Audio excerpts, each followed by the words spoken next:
All right. Wow, this is cool. Thank you, guys. I have to admit, I was worried that because of the weather, we were going to lose a lot of you guys. So thank you very much. And your fans clearly really love you because... Fans? Some of these people right here. So, everybody's clapping except my wife and her sister. Well, she knows better. But yeah, everyone else. Hello, Robin. So thank you guys for coming. My name is Bradley Tusk. I own this bookstore. But more important, I am a lifelong WFAN listener and a lifelong fan of the Shmooze. And when I heard that you wrote a book, I was like, basically, this whole event was a ploy to get to meet you, but it worked out pretty well. You guys already know who Steve is. You may not know Paul. Paul is Steve's producer, Steve's podcast co-host. You've been at the Fan for a decade now. Yeah, I interned there. And you're like a dog expert, right? Yeah, I like dog shows. I like hockey. Do you participate in the dog shows, or you just sort of go watch them? I went to the Westminster Dog Show as a media member last year. I've been watching the Westminster Dog Show specifically for probably the last 25 years consecutively. So I am very much, I like the weird things. So. Got it. There we go. Well, you've had the right partner. That I do. So Steve, I want to start with the Fan comes online in 1987, right? Yes. And for me, I was this, 13-year-old kid, total misfit. And it was such a lifesaver to have this thing that I could just listen to all the time. And then you come there, and I literally, for years and years and years, went to bed listening to you. What's your sense of kind of both then and then now? When the Fan started, sports radio was obviously this great innovation, and I think it was the first ever. Yeah, and there was a deep hunger for it, and I think also the fact that you guys were broadcasting the Mets sort of worked out pretty well too back then. Today, in a world of streaming, in a world of podcasts, sports is probably as or more popular than ever, but the format has changed. So how do you guys each think about sort of the world of sports radio, pre-internet, post-internet, and then really now, because, podcasting is sort of the last 10 years thing. How do you think about it now? So, Paul, you want to start? Sure. Listen, it's a hell of a lot different than it was 5 years ago, than 10 years ago, than 15 years ago. 15, 20 years ago, when I'm listening to WFAN, when I'm 12, 13, 14, 15 years old, in the back of my father's car, listening to sports radio, that's how I'm getting my Mike and the Mad Dog fill. All my sports fill is that way.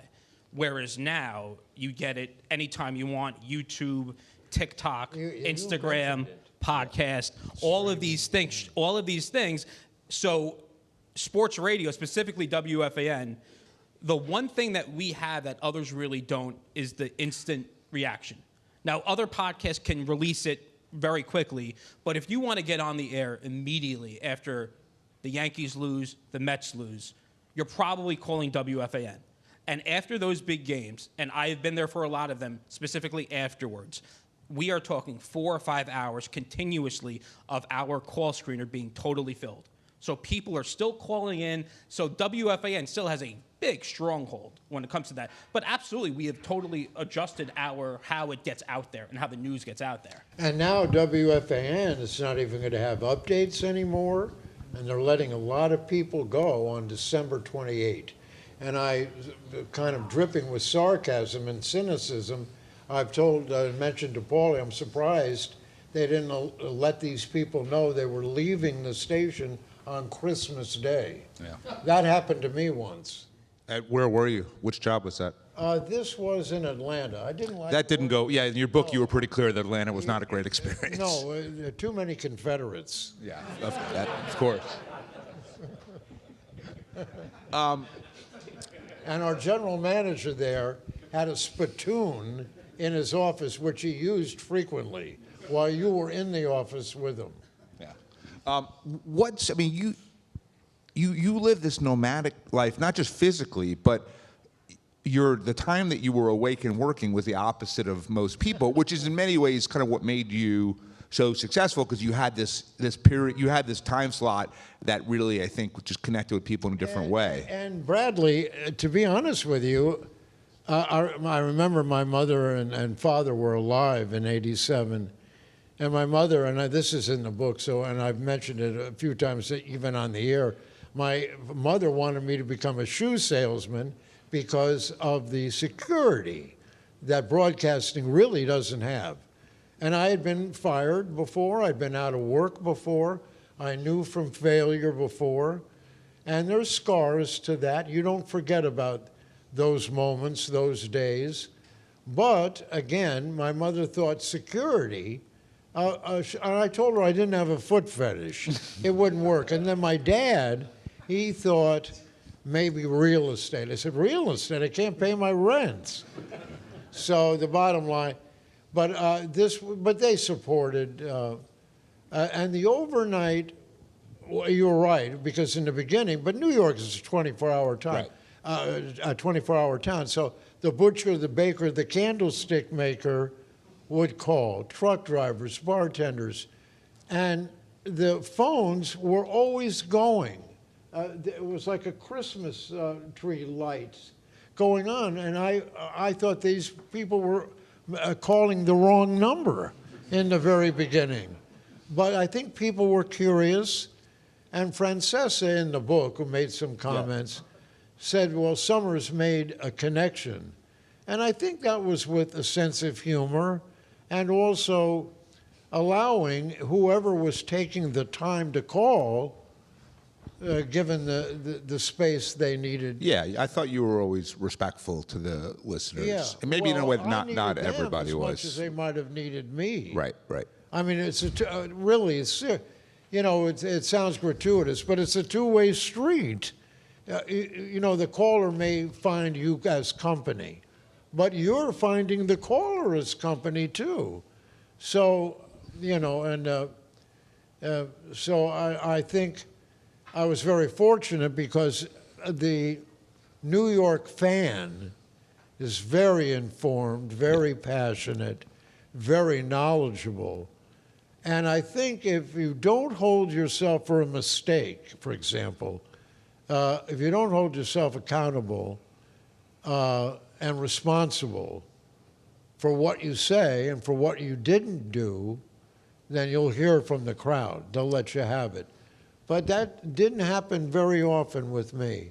And I think part of it had to do with the sense of humor and being prepared and knowing a lot about New York before I even got here. Because it was a dream, a goal, a destination from my high school yearbook on. So you mentioned Francesa. I felt like you wrote about him carefully in the book. So maybe you're not going to deviate that from now. But what are your thoughts on him? And Paul would love you. Obviously, you know him too. Would love yours too. Well, I thought they had Mike and the Mad Dog.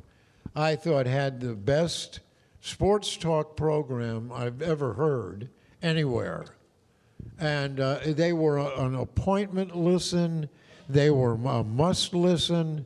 They really defined. They were pioneers with the two-man show. They had unbelievable ratings. I mean, even if you didn't like them or you didn't like one of the two, bottom line is people were listening and really solidified WFAN's place in the marketplace. Russo and Francesa both took part to say something in the book. Yep. And I appreciate that very much from them. Russo, a little bit more user-friendly. Francesa did make eye contact with me because there was a time I was following them at 6:30 and right after their program. So Russo was a little bit more user-friendly, but I went to a Met game with Francesa and Bob Husler, an update guy, and John Minko, the Mink Man. So, and Francesa invited me to come along. I think he had a spare ticket. That still sounds nicer than I would have expected. Paul, you want to say anything a little more provocative or no? Yeah, I mean, listen, I grew up on Mike and the Mad Dog, obviously, and I mentioned this, and the importance of why I got into the business. Certainly, Mike and the Mad Dog is a factor. So is this guy, though, who at 11 o'clock at night, when I'm going to bed, when I'm 13, 14, 15, I'm listening to him and the Jerome Zone and the monologues and I'm listening to Beningo on the overnight with the Humberto's Clam House promo. And like then, like when that happened, then I could like go to bed afterwards and wake up at like 7 or 8 for school. But to figure that out and to realize that I'm now like work there, an intern there, and now I'm lucky enough to work with this guy because he trusts me so much. I have no idea why, but I'm lucky enough to work with Steve for, you know, the past 10 plus years and getting started with a podcast. My better half professionally, what he has done in terms of help and support and camaraderie, I can't say enough about Paul Rosenberg. No question about it. There you go. Can we do some current New York sports questions? Is that all right? I have so many. Just so you know, I feel like all through high school, all I tried to do was call into the fan. I could never get on, ever. So this is my first real chance. So, and plus we're doing some podcast. Well, we're glad you. First of all, we're just flattered, like you don't know, to be here and see these people. It means a lot. We're very flattered. You sold out quickly. Well, this is quite a store, by the way. Thank you. And quite a history with this building and what it was and your family, including a Holocaust survivor, your grandfather, correct? Yep. Just great. Yeah, thank you. Yeah. All right, so the Mets. I am a crazy, crazy diehard Mets fan. I have season tickets. I was at Game 6. And is there a plan? Like, it feels like things are a mess right now, but maybe, I mean, Stearns is a smart guy, Cohen's a really smart guy. What do you think? Paulie and I differ. I wanted Alonso to stay, but here's the thing. The core, I mean, Nimmo gone, Diaz gone, and Alonso. That's power and popularity that needs to be replaced. But the core was not the problem. Pitching. The starting rotation, ineffective when healthy, and a lot of it not. And the bullpen outside of Diaz. And, you know, and again, dripping with a little sarcasm here, what Steve Cohen, the richest owner in sports, he has given David Stearns complete control of the team. And he better be right in finding replacements for these people. He needs a starting rotation that you can feel comfortable with and rely upon, and bullpen types. And losing Diaz of the three. See, Alonso, they thought wouldn't age well, 31, 32, going for a 5-year contract. They didn't think he would age well. Plus, as a right-handed first baseman, he wasn't Keith Hernandez. Better to be a left-handed for the throw you got to make to second. Alonso was great with power, certainly the polar bear, popular with the fan base, really popular, face of the franchise, homegrown, but with his defense not good, statistically, metrically, analytically, not good. His throws to second, not good. Or picking up a ground ball, not good. His picks at first base, throws in the dirt from shortstop, third or second, he was great. But they didn't think he would age well also, and didn't want to give 5-year contracts. Now, only a cynic like myself might say, well, Cohen is saving money for the casino that he has to put up in Queens. Nah, they're two separate things. That I can say. I hope you're, that one I know about. Okay. Okay. So the consulting firm. What do you know? Well, the consulting, I own a political consulting firm that ran the campaign for him to win, so I'm familiar enough to know that these two things are definitely separate. Good. But, okay, so now we have holes at first, we have a hole in left, we have a hole at closer, and we have center most of the field bullpen. Also. Even if Benj maybe is your center field, and then a good chunk of the rotation. So what are we doing? And bullpen. And the bullpen. So who are we getting?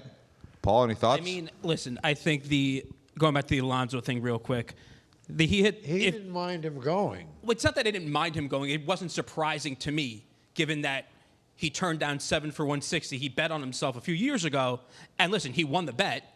But don't feed the Met fan that you want to be a Met for life, and then you don't want to sign. So that's my issue that I have with Pete. Yeah, but the Mets also said, we want him to be a Met for life. No, and they offered him a deal, and he turned it down. And again, if you want to be somewhere for life, and I know it's about money and Scott Boras, I understand that, but you don't need to say anytime there's a mic in front of your face, you want to be a Met for life, and then when the Mets finish their incredible collapse this regular season, 2 minutes after the game, he has no Met stuff on in the locker room. He had just he shed all of his gear. All of that being said, they did sign Jorge Polanco. It's not a massive replacement for Pete, obviously, but it's serviceable. It's a serviceable replacement. They have to make some moves, obviously, in the outfield, whether that's Kyle Tucker or Cody Bellinger. So I think they will maneuver it, and I have confidence in David Stearns. The one thing, it's almost the trust the process in Philly thing. We're down the road which, by the way, already. was a disaster. I understand that, but we're down the road already with David Stearns. There's no turning back at this point because you didn't re-sign Edwin Diaz or Pete Alonso. And you traded Nimmo. So we are down the road in David Stearns' mindset on how to build this team. You cannot go back. You can't put the toothpaste back in the tube. So we are down the road with the Mets. You really just, if you're a Met fan, just trust the process and you hope it works out. All right. So Giannis is apparently on the trading block. There's obviously a lot of talk in New York about him coming to the Knicks. As a Knicks fan, I am slightly concerned that we will give up too much for this guy, kind of like the Carmelo deal, and really regret it. Would you guys, if you were Leon Rose, give up Anunoby. That's a lot, right? Yeah, well, sure, it's a lot. And, Plus Cat, obviously, and others. Yeah, and maybe a McBride, maybe, and this guy Clarkson. The bench has really helped out. So let's say the deal was Cat, Anunoby, and Deuce. You do that trade or no? Well, I don't. I like the Knicks as they are at the moment. And again, if you get the Greek freak, if you get him, you're going to have to give him touches that you may have to give up Towns. Yeah, you would. And make the salary math work and too, he's been great. Yeah. Once he got over the fact that he can be as useful and productive and successful under the basket, he was shooting too many threes. The Knicks shoot threes like the Golden State Warriors do, or did when they had Klay Thompson. But the bottom line is that you would have to give him, even if you kept Towns, you'd have to give him up, I think. Yeah. But Towns has been terrific. Brunson, of course, is MVP caliber with what he means for the team. But I don't think, and I may be wrong about this, I'm wrong a lot, but I don't think he's going to be traded from Milwaukee. I think he's going to end up staying there. Paul, you got a thought on that? Yeah, I'm a Chicago Bulls fan. I'm a Jordan kid. So I'll look at this from the outsider perspective. I don't know if the Knicks want to mess up what they have going right now. And if you're a Knicks fan or even an outsider, do you think the Knicks can win with this current team? Because if you don't think they can win, then you have to seriously consider making the deal to kind of shake that up. And if you do think they can winning is the title, or winning is winning the facing title. OKC in the finals? No. I think at this point you have to win the title in this window. The expectations are great. It is now higher, specifically in an Eastern, like getting to the finals is a must for the Knicks because the Eastern Conference is so weak at this point with all the injuries, with Halliburton, who knows, maybe Tatum comes back in the second half, but it's so weak that the Knicks really do have to at least get to the NBA Finals. But for me, getting it there is not enough. You got to win it. Right. All right, last question for me, and then turn it over to the audience. The Giants. So the Dart, Scatterboot, Neighbors kind of core, is that good enough to eventually be a Super Bowl team? Super Bowl, those are only three guys. You need a defense. They haven't got a defense. But we have some guys They on need defense. a lot of pieces defensively. They're terrible stopping the run. Yeah. They don't pressure the quarterback enough. They don't record a lot. The Jets, I don't think, have a takeaway. They don't have an interception this year, and I think they have one fumble recovery. The Jets. I think they have one or two takeaways. Yeah, just one takeaway the whole year for the Jets. But the Giants, they can't stop the run. They don't tackle well. I mean, I turned away from watching the two games on Sunday. it's a tough watch. Yeah. Yeah, I mean, it's such bad football, and you can make the same comment for one team as you can for the other almost. Is there a coach out there for the Giants that either you think would make sense? It's the talent you need to make him a good coach. So, but the decisions, see, Aaron Glenn's decisions you can question a little bit. You know, you have 4th and 1 on your own 40. You don't go for it in the first quarter. You have 4th and 1 from your own 40. In the fourth quarter, when you're trailing, you go for it. And Kafka, the Giants guy, I mean, he's also made some questionable decisions in game. So again, but you need talent. Talent will help. You know, it's this guy Abdul Carter. You know, missed a couple of meetings, and of course they held the meeting without him, and then suspended him for a game, or actually the second time for 1 quarter. However, Bill Parcells, LT, the greatest linebacker of all time, he missed a lot of meetings. And when Bill Parcells was asked about it by a reporter, what are you going to do to LT to penalize him for all the meetings he's missing, Parcells answered in so many words, why did you even start the meeting without him? Right. Yeah, exactly. All right. Questions from the audience. Just raise your hand. We'll hand you a mic. All right. Long-time listener, but not a first-time call. I actually was honored to be on your show twice, and I actually got through. So I was really thank you for that. It works both ways. Yeah, it does. It was really cool. Like one time I called, it was about the debate about Hernandez, and I'm a Mets fan. Keith Hernandez going into the Hall of Fame, and sure, the whole Don Mattingly thing, and you were great on that. And another time I called about when the World Cup was here in '94.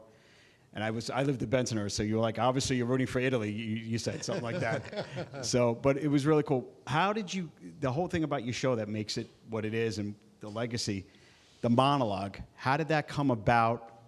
Like, how do you put something together that quickly to open up a show? And I mean, some of them took hours and over 1 or 2 days to do.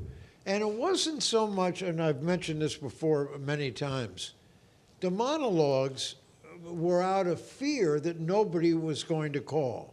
And I thought in the very beginning, you know, because it was so new, nobody had ever done sports talk starting at midnight.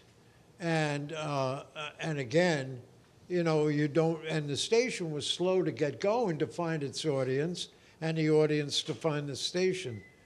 But the monologues, some monologues took 20 minutes. But the writing was so simple because with radio, you're only hearing something once. If you're writing something for a blog, for a newspaper, then you could reread something. But so people would say, oh, you're a good writer. No. The whole key to me with the monologue was delivery, how it was delivered. That, to me, was a key. Well, I could tell you, since I guess all of us agree, we've never heard anything since or like now that can top it. That's what made your show so special, Steve. Well, very old school. And yeah, but there's nothing wrong with old school. That's the way to go. Old man who went to school. The thing is that the monologues, and there were ad libs from the monologues, mustard stains, coffee stains, all over those monologues. And Paulie knows for the podcast we do, how he puts up with me, I don't know. One take after another, and like I was just starting. Yeah, listen, the good part about it is, and I worked, again, with Steve a lot on WFAN along with the podcast. When you're on radio, if Steve kind of trips over him with words, or if one of the board ops doesn't hit one of his audio pieces, whether it was the Tony Romo interception or a negative Yankees thing or the Icelanders or anything like that, Steve can make it work in a way where it's funny and you don't feel like an idiot for not doing your job properly. So Steve has a great way of like doing that. And on the podcast, when we first got it started, he would mess up and he was like, well, can we do that again? And I was like, okay, do it again. And then like 30 minutes later, 5 takes later, I slightly regretted telling him he can keep doing it over and over and over again. But again, Steve is obviously a legend when it comes to the monologues. He still does them now on the yellow legal pads, and I believe a few of them are in the book. Am I correct with that? Yeah, 1 or 2 or 3, I think so. Yeah. The most flattering thing that ever happened with a lot of the New York Times doing a feature on me in 2012, and they, on the front page of their sports section, in fact, the picture that they took for that feature in November of 2012 is on the cover of the book. Yeah. That picture was taken by the New York Times, and don't think we had to pay for that. Wow. Yeah, absolutely. All right, next question. Hi, Steve. I just wanted to say thank you and ask you. You were always able to somehow keep us, at least for myself, realizing what sports was in relation to so many of the social things and everything that was going on in the city and the world around us. Just to remind us that sports was sports and life is going on too. And were you nervous about doing that? No. Because it really came across well and it really resonated with me as a listener. And I was young and growing up and forming my own opinions in that way. Thank you. Thank you for listening. Thank you for being there. No, I thought always, well, first of all, sports is entertainment. It's not like, it's real life, but it's not real life. Whether it has to do with you going to the grocery store, you know, whatever it may be, it's entertainment. But I would try on occasion to combine what is topical with all of us relating to whether it's paying rent, whether it's a mortgage, whatever it may. I'm just saying, but there's similarities between what I would say is real life as opposed to sports, which is the recreational slice of the pie of life, if that makes any sense.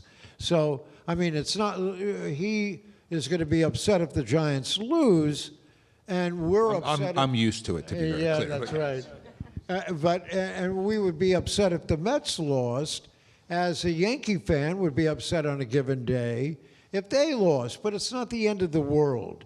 It's not your family. It's not your health. It's not your job. It's not those things that are most important to you.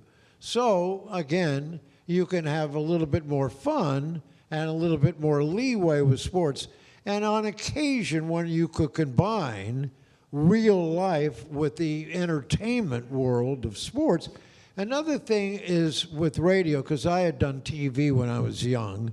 I never had the face for TV, but I had that experience.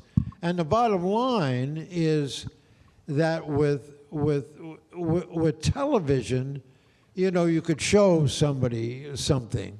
But with radio, I wanted to use all elements of audio, whether it be play-by-play, whether it be a soundbite from an interview, a soundbite from a press conference, a soundbite from a ball player, a soundbite from TV, a soundbite from movies, a soundbite from music. And there's somebody that Paulie and I know and respect very well at WFAN, a guy by the name of Paul Rosenberg. And if you gave Paul Rosenberg an idea, he could technically put things together, edit it, combine the music, combine the sound effects, combine the audio elements, because radio is sound. So everything has sound to it. So we would want to use movies, TV, and he, a student of popular culture, was able to draw from music. When Troy Aikman of the Dallas Cowboys, the team I hate, when Troy Aikman retired, we played Roy Orbison's Crying. with it. And maybe the most production pieces that we ever did was on Aroid, Alex Rodriguez, and all the lying and cheating and steroid use and so forth. And you and I are probably the only two people he didn't sue. He sued everybody that was accusing him of what he was doing. And he had his footprints all over. You know, he had emails and receipts for the drugs and everything, and still denying today. Well, I don't know if he's still denying today, but he's been on a mission to rebuild his image.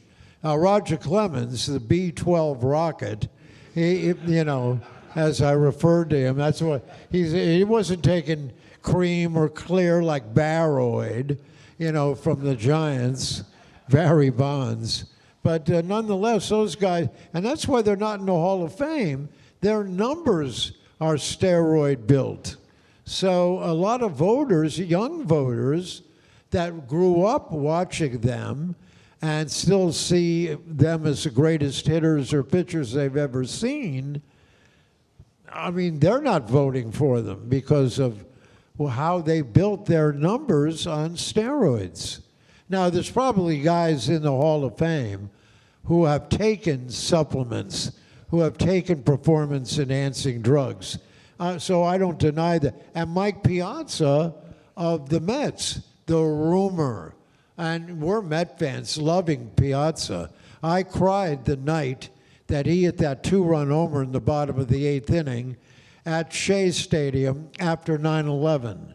The Mets were the first team to come back and say we're going to, with heavy heart, after 9/11, move forward. And the Mets had that game with Atlanta, and Piazza won it in the bottom of the 8th inning on a two-run home run. And the Mets beat Atlanta, a division rival, of course. And everybody in the crowd went crazy with tears in their eyes. Me too. And I'm surprised at myself. I don't cry unless I'm watching Lassie reruns. But the bottom line is that, but I think he might have used some stuff to find the power and the endurance that he had. But we had no evidence of it. Like Big Papi with the Boston Red Sox, David Ortiz, I mean, he was listed in the Mitchell report that he had taken some stuff, but no evidence like you had with Aroid and you had with Baroid. And Barry Bonds had his drug supplier take the fall for him. His drug supplier, Victor Conti of the Balco lab in Northern California, went to jail for 7 years because Bonds, he wouldn't nail Bonds. And that's where Bonds was getting his drugs. The importance of audio on WFAN right there. 5 minutes on the Baseball Hall of Fame, out of nowhere on a question about audio pieces. Steve Summers.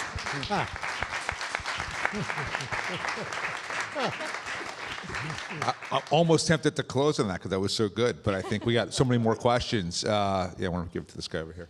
Thank you, Steve, for putting in the effort and for having a heart for all these years. I had a question related to what you're talking about how the media landscape has changed so much. I mean, the reason is, of course, the gatekeepers have been abolished. Much has been talked about that, the democratization of media. Everyone and their ex-wife has a podcast nowadays, with probably 1 million plus of them talking about sports. I'm curious, was there a similar clamor back when you began in the 80s to become a sports talk personality as there is today? Is that appetite, the desire to be what you became, was it the same? Well, I don't think you can make any prediction like that at all. Yeah, I was glad to have a job. I mean, I had been out of work for about 1.5 years, and I was thinking what my mother and my father used to say. My TV days were over. And when I was a kid, when I was young and starting out and doing TV, I thought maybe I could I hoped New York on TV to be a Len Berman, a Scott Clark. And I did a show with Warner Wolf with Tom Snyder, who preceded David Letterman. And Snyder saw me do some stuff in Los Angeles because Snyder was flying from New York to LA to date the weekend anchor woman in which I was on that newscast doing sports. And Brian Gumbel was the Monday through Friday guy. So Tom Snyder saw a couple of my production pieces. There was one production piece that I did in 79 or 80 at the All-Star break. The Dodgers were in last place. So I went to a cemetery to bury them. And I got a priest, I got a rabbi to come along and do a ceremony at a gravesite to bury the Dodgers.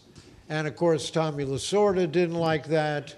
The people at KNBC in LA, Channel 4 there, they didn't like it. Gumbel loved it. Also, he was a big Chicago Bulls. He was from Chicago. But anyway, so the bottom line is that, but Snyder saw that piece when he had come out to LA to see the anchor woman that was anchoring the weekend's news.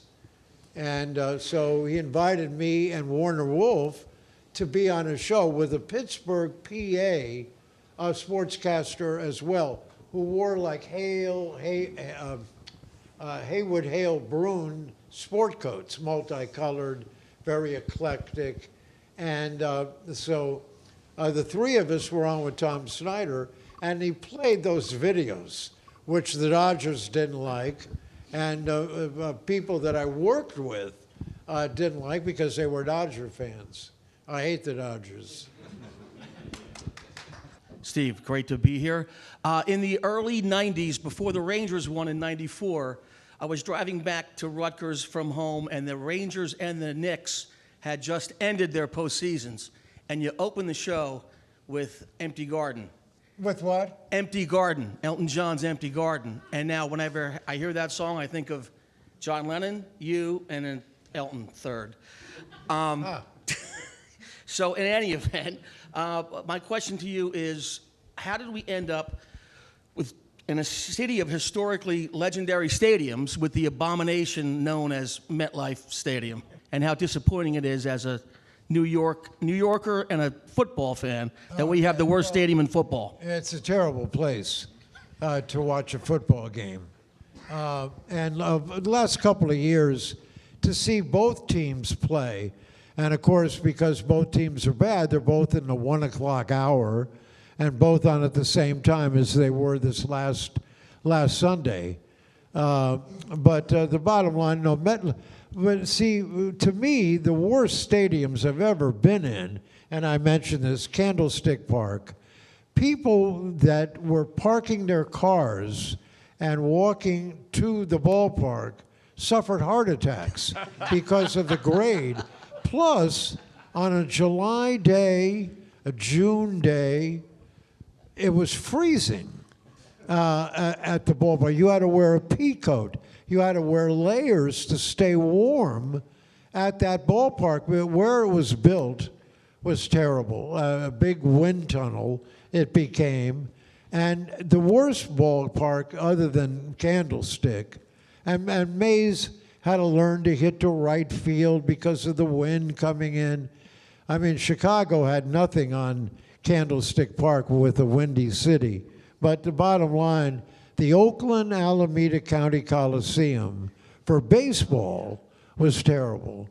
The Raiders for football, okay, it was more a football park, but for baseball was terrible. So two of the worst ballparks in the Bay Area. And the city of Oakland screwed the anabolics, as I call them, because of McGuire and Canseco with the steroids. But the bottom line is the Raiders raped the city of Oakland. and they had a pretty good fan base, pretty good team. They even beat the Mets in the World Series in '73. They won 3 consecutive World Series, 72, 3, and 4, the A's, when I was in Sacramento. And the reason I say Sacramento is because if you're a stalk of corn, if you're an amber wave of grain, if you're a head of broccoli, it's a great place to live. All right, last question. Steve, probably this is more a statement of thanks than a question, but I'll try to get my question in. I feel like the more ubiquitous sports talk gets, the more your show stands out because it's so unique. And I feel like if you talked about history or movies or music, we'd still listen to you the same way. And I don't really think about sports when I associate you. So my question is, was there intentionality as you made the shift into the role at the Fan and broadcasting? Like, was this kind of organic, or did you think about developing a style that's unique? Because whether it's getting ethnic or fish sticks, there's nobody like it. We love you. Well, you're very kind. Thanks. It's nice to hear. I wish I believed that myself. But again, it's certainly very kind of you to say and so forth. I think Seinfeld said that I reminded him of someone by the name of Gene Shepard, which was before my time, but when Seinfeld was very young, he listened late at night to Gene Shepard. Don Imus said on the air and off the air he thought I had as good a late night or overnight program as he had ever heard, coming from a Hall of Famer. That meant a lot to me. And Charles McCord, who worked with Imus as his second banana, once said of Imus with his drug use, he doesn't even remember the 1970s. So, all right. Well, he's going to sign books, and he's going to take more questions when he signs books. So, Steve, Paul, thank you guys so much for doing this and for being here. No, we're thrilled. And, yeah, they're going to sign books, and you'll hang around and take questions too, Paul. Great. Thank you all for coming. Thank you guys. It means a lot. We're very flattered by that, the two of us. Thank you for being here, and we thank Bradley for having all of us here tonight. That's terrific.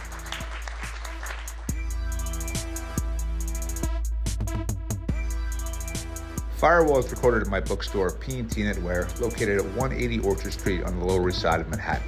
We'd love to hear from you with questions, feedbacks, or idea for a guest. Just email me at bradley@firewall.media or find me on LinkedIn.